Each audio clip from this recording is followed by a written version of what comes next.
Evening class. For this week, we were asked to I go into more depth about what makes a public speaker truly a good public speaker. And for week 4, I talked about his experience, his or her experience.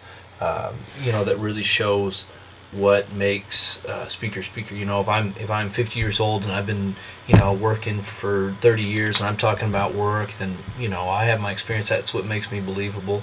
But there's another thing that I really believe.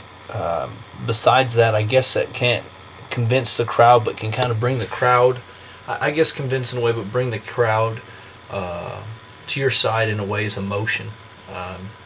Ronald Reagan was a speaker that I talked about in my discussion, and in 1987 he had his remarks at the Brandenburg Gate. I can't really pronounce that correctly, but his emotions ran high, and he discussed about how he discussed how he wanted the Berlin Wall to be brought down.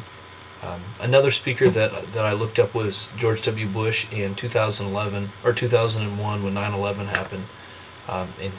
In his speech, he had a ton of emotion in talking about how he had Bible verses.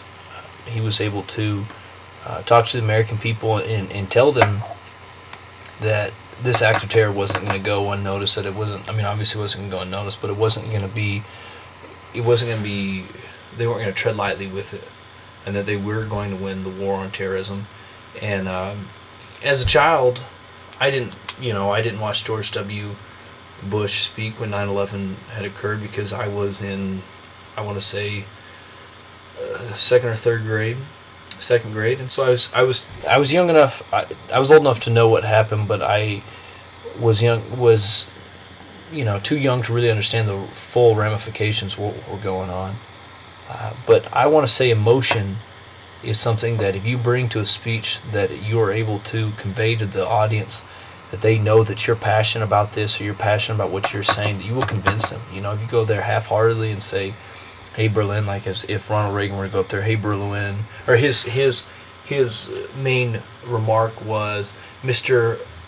Gorbachev, tear this wall down." And if you went down there and said, "Hey Mr. Gorbachev, let's bring this wall down," when it came across with no emotion, nobody would have cheered. They may have cheered out of respect or a feeling of obligation, but his emotion, his power that he brought to that podium that day is what powered him, is what powered the people in that audience.